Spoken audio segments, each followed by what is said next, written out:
सुप्रभात बच्चों पिछली कक्षा में आपने अपने रंगोली की पुस्तक से पाठ 2 पढ़ा था, जिसका शीर्षक था धानी धरती।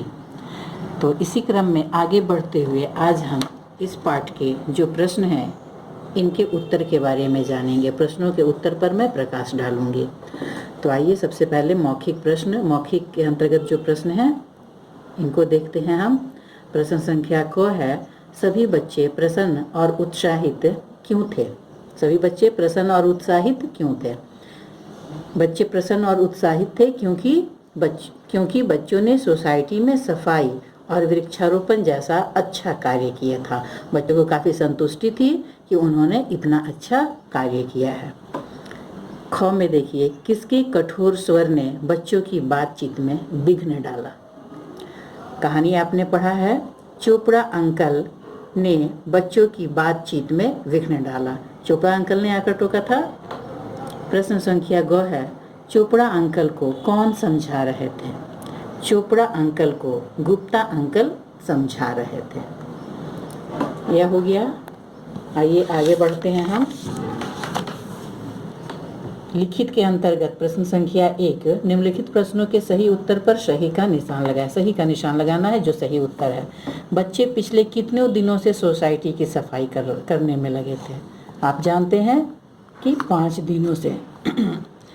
बच्चों को कौन से पौधे लगाने थे? नीम के पौधे लगाने थे। गुप्ता अंकल के अनुसार नीम के पेड़ से क्या क्या मिलेगा?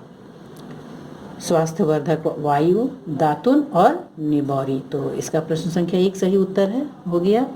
अब देखिए प्रश्न संख्या 2 है, निम्नलिखित प्रश्नों के उत्तर लिखिए। तो देखिए इसके प्रश्न उत्तर हम देखते हैं। प्रश्न संख्या क है कि पिछले 5 दिनों से बच्चों ने क्या क्या कार्य किए थे? पिछले 5 दिनों से बच्चे सोसाइटी की सफाई करने में जुटे थे। कूड़ा उठा दिया था, झाड़ फूस उखाड़ फेंका था और बदरंग हुए गेट को रंग दिया था। तो प्रश्न संख्या क का उत्तर पूर्ण हुआ। अब ख देखिए, नीम के पौधे लगाने से चोपड़ा अंकल को क्या डर था? इसका उत्तर, चोपड़ा अंकल को यह डर था कि नीम की जड़ें उनके घर की नींव हिला देंगी। उन्हें घर में चोरों के घुसने का डर भी था। उन्हें लगता था कि चोर नीम के पौधों के माध्यम से उनके घर में आ जाएंगे। प्रश्न संख्या ग, श्रीमती चोपड़ा की किस बात पर बच्चों ने तालियां बजाई?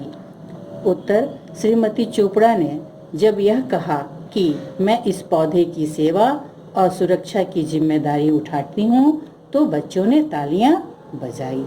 तो इस तरह से ये 3 प्रश्नों के उत्तर पूर्ण हुए। आइए हम रिक्त स्थान की ओर चलते हैं। प्रश्न संख्या 3, दिए गए शब्दों से रिक्त स्थान भरिए। जो शब्द दिए गए हैं इनसे रिक्त स्थानों की पूर्ति करनी है।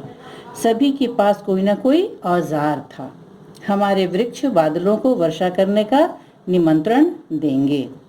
नीम की जड़ें इतनी विकराल नहीं होती। विकराल मतलब ज्यादा दूर तक फैलने वाली।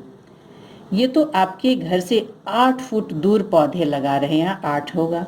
इस पौधे की सुरक्षा और सेवा की जिम्मेदारी मैं उठाती हूँ। किसने कहा था ये? श्रीमती चोपड़ा अंकल ने। तो यह पूर्ण हुआ। आइए लगे हाथ हम यह भी देख लेते हैं किसने किससे कहा। सही मिलान करना है। चोपड़ा अंकल ने क्या कहा था? अरे यह क्या हो रहा है? गुप्ता अंकल ने बच्चों को क्या समझा रहे हैं? गौरव ने क्या कहा था? गौरव ने यह कहा था, अंकल हम पौधे लगा रहे हैं। और श्रीमती चोपड़ा ने क्या कहा था? इस पौधे की सेवा और सुरक्षा की जिम्मेदारी मैं उठाती हूँ। तो इस प्रकार ये पूर्ण हुए। ठीक है, शेष हम लोग अगली कक्षा में पढ़ेंगे। तब तक के लिए धन्यवाद।